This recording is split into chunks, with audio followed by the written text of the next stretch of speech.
ಈಗ ನಾವು ಇನ್ನೊಂದು ದಹನ ಕ್ರಿಯೆಯನ್ನ ಸರಿದೂಗಿಸೋದ್ರ ಬಗ್ಗೆ ನೋಡ್ತಾ ಹೋಗೋಣ. ಇಲ್ಲಿ ನಾನು ಎಥಿಲೀನ್ ನ ಬದಲು ಈಥೇನ್ ನ ತಗೊಳ್ತಾ ಇದ್ದೀನಿ. ಹಾಗಾಗಿ ಈ ಈಥೇನ್ ನ ಅಣು 2 ಕಾರ್ಬನ್ ನಿಂದ ಹಾಗೂ 6 ಹೈಡ್ರೋಜನ್ ನಿಂದ ಕೂಡಿರುತ್ತೆ ಮತ್ತು ದಹನ ಕ್ರಿಯೆ ಈಥೇನ್ ಅನಿಲವನ್ನ ಆಮ್ಲಜನಕದೊಂದಿಗೆ ಸುಟ್ಟಾಗ ಕಾರ್ಬನ್ ಡೈಆಕ್ಸೈಡ್ ಮತ್ತು ನೀರು ರೂಪುಗೊಳ್ಳುತ್ತೆ ಅಂತ ಹೇಳಿದ್ದೆ ಅಲ್ವಾ. ಅದೇ ರೀತಿಯಾಗಿ ಇಲ್ಲೂ ಕೂಡ ನೋಡಿ, ಈ ಸಮೀಕರಣ ಹೀಗೆ ಕಾಣಿಸುತ್ತೆ, ಆದರೆ ಈ ಸಮೀಕರಣ ಅಸಮತೋಲಿತಗೊಂಡಿದೆ. ಹಾಗಾಗಿ ನಾವಿದನ್ನ ಸರಿದೂಗಿಸ್ಬೇಕಾಗಿದೆ. ನೋಡಿ, ಇಲ್ಲಿ ಕಾರ್ಬನ್ ಕೇವಲ 2 ಇದೆ ಎಡಬದಿಯಲ್ಲಿ, ಬಲಬದಿಯಲ್ಲಿ ಒಂದೇ ಇದೆ. ಆದ್ರಿಂದ ನಾನೀಗ ಸರಿದೂಗಿಸೋಕೆ ಶುರು ಮಾಡ್ತಾ ಇದ್ದೀನಿ. ಮೊದಲು ಎಡಬದಿಯಲ್ಲಿ ಕಾರ್ಬನ್ ಪರಮಾಣುಗಳು 2 ಇದಾವೆ, ಬಲಬದಿಯಲ್ಲಿ ಕೇವಲ 1 ಇದೆ. ಹಾಗಾಗಿ ನಾನೇನ್ ಮಾಡ್ತಾ ಇದ್ದೀನಿ, ಈ ಕಾರ್ಬನ್ ಡೈಆಕ್ಸೈಡ್ಗೆ 2ರಿಂದ ಗುಣಿಸ್ತಾ ಇದ್ದೀನಿ. ಆಗ ಬಲಬದಿಯಲ್ಲೂ ಕೂಡ ಕಾರ್ಬನ್ ನ ಸಂಖ್ಯೆ 2 ಆಗುತ್ತೆ, ಎಡಬದಿಯಲ್ಲೂ ಕೂಡ 2 ಆಗುತ್ತೆ. ಈಗ ಕಾರ್ಬನ್ ಸರಿದೂಗಿದೆ. ನಂತರ ಹೈಡ್ರೋಜನ್ಗೆ ಬರೋಣ. ಇಲ್ಲಿ ಎಡಬದಿಯಲ್ಲಿ ಹೈಡ್ರೋಜನ್ ನ ಸಂಖ್ಯೆ 6 ಪರಮಾಣುಗಳಿದಾವೆ. ಹಾಗಾಗಿ ಬಲಬದಿಯಲ್ಲಿ ಕೇವಲ ನಮಗೆ 2 ಹೈಡ್ರೋಜನ್ಗಳು ಕಾಣಿಸ್ತಾ ಇದಾವೆ.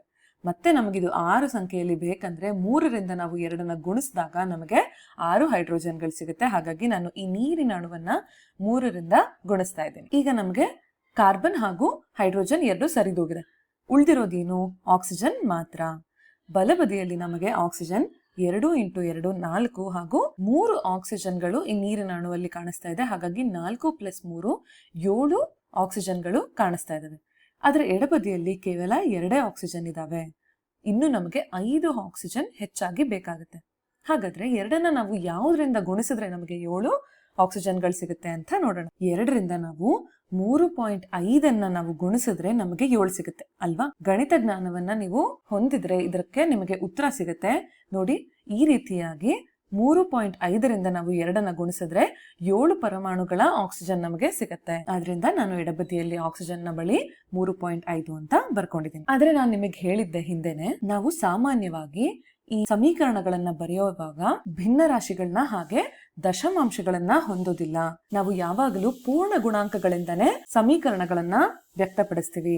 ಹಾಗಾಗಿ ಅದನ್ನ ಕೂಡೋದಕ್ಕಾಗ್ಲಿ ಗುಣಿಸೋದಕ್ಕಾಗ್ಲಿ ನಮಗೆ ಸುಲಭ ಆಗುತ್ತೆ ಅಲ್ವಾ. ಹಾಗಾಗಿ ನಾನು ಈ ದಶಮಾಂಶವನ್ನ ಅಂದ್ರೆ 3.5ನ್ನ ಪೂರ್ಣ ಅಂಕವಾಗಿ ಪರಿವರ್ತಿಸೋಕೆ 2ರಿಂದ ಇಡೀ ಸಮೀಕರಣವನ್ನೇ ಗುಣಿಸ್ತಾ ಇದ್ದೀನಿ. ಆಗ ಏನಾಗುತ್ತೆ ಅಂತ ನೋಡ್ತಾ ಹೋಗೋಣ. ನೋಡಿ, 2ರಿಂದ ನಾನು ಈ ಈಥೇನ್ ಅಣುವನ್ನ ಗುಣಿಸ್ತಾ ಇದ್ದೀನಿ. ಹಾಗಾಗಿ ನಮ್ಗಿಲ್ಲಿ 2 ಪೂರ್ಣ ಈಥೇನ್ ಅಣುವಿಗೆ ಅನ್ವಯಿಸುತ್ತೆ. ನಂತರ ಈ 3.5ನ್ನ ನಾವು 2ರಿಂದ ಗುಣಿಸಿದ್ರೆ ನಮಗೆ 7 ಸಿಗುತ್ತೆ. ಹಾಗಾಗಿ ನಮಗೆ ಒಟ್ಟಾರೆ ಆಕ್ಸಿಜನ್ 7 ಅಣುಗಳು ಸಿಗ್ತಾ ಹೋಗುತ್ತೆ. ನಂತರ ಈ 2 ಕಾರ್ಬನ್ ಡೈಆಕ್ಸೈಡ್ ಇದೆಯಲ್ಲ, ಇದನ್ನು ಕೂಡ 2ರಿಂದ ನಾವು ಗುಣಿಸಿದಾಗ 4 ಅಣುಗಳು ಸಿಗುತ್ತೆ. ನಂತರ ಈ ನೀರಿನ ಅಣುವಿಗೆ 3ನ್ನ ಆಗ್ಲೇ ನಾವು ಗುಣಿಸಿದ್ವಿ. ನಂತರ ಇದಕ್ಕೆ 2ನ್ನ ಗುಣಿಸಿದಾಗ ನಮಗೆ 6 ನೀರಿನ ಅಣುಗಳು ಸಿಗ್ತಾ ಹೋಗುತ್ತೆ. ನೋಡಿ, ಈ ರೀತಿಯಾಗಿ ನಮ್ಗೆ ಸಮೀಕರಣ ಕಾಣಿಸ್ತಾ ಹೋಗುತ್ತೆ. ಈಗ ನಾವ್ ಮಾಡ್ಬೇಕಾಗಿರೋದೇನು, 2 ಬದಿಗಳಲ್ಲಿರುವ ಧಾತುಗಳು ಸಮನಾಗಿದೆಯಾ ಅಂತ ಖಚಿತಪಡಿಸ್ಬೇಕಾಗುತ್ತೆ. ನೋಡ್ತಾ ಹೋಗೋಣ. ಮೊದಲಿಗೆ ಕಾರ್ಬನ್ ನೋಡಿ, 2 × 2 4 ಇದಾವೆ ಎಡಬದಿಯಲ್ಲಿ, ಬಲಬದಿಯಲ್ಲೂ ಕೂಡ 4 ಕಾರ್ಬನ್ಗಳಿದಾವೆ. ನಂತರ ಹೈಡ್ರೋಜನ್ಗೆ ಬರೋಣ. ಹೈಡ್ರೋಜನ್ ಎಡಬದಿಯಲ್ಲಿ 2 × 6 12 ಹೈಡ್ರೋಜನ್ಗಳಿದಾವೆ ಹಾಗೂ ಬಲಬದಿಯಲ್ಲೂ ಕೂಡ 12 ಹೈಡ್ರೋಜನ್ಗಳು ಇದಾವೆ. ಇನ್ನ ಉಳಿದಿರೋದು ಆಕ್ಸಿಜನ್ ಅಲ್ವಾ. ಎಡಬದಿಯಲ್ಲಿ ನಮ್ಗೀಗ 7 × 2 14 ಆಕ್ಸಿಜನ್ಗಳಿದಾವೆ ಹಾಗೂ ಬಲಬದಿಯಲ್ಲಿ ನೋಡೋಣ 4 × 2 ಅಂದ್ರೆ 8 ಆಕ್ಸಿಜನ್ಗಳು ಕಾರ್ಬನ್ ಡೈಆಕ್ಸೈಡ್ ಅಲ್ಲಿ ಇದಾವೆ. ನಂತರ 6 ಆಕ್ಸಿಜನ್ಗಳು ನೀರಿನ ಅಣುವಿನಲ್ಲಿ ಇದಾವೆ.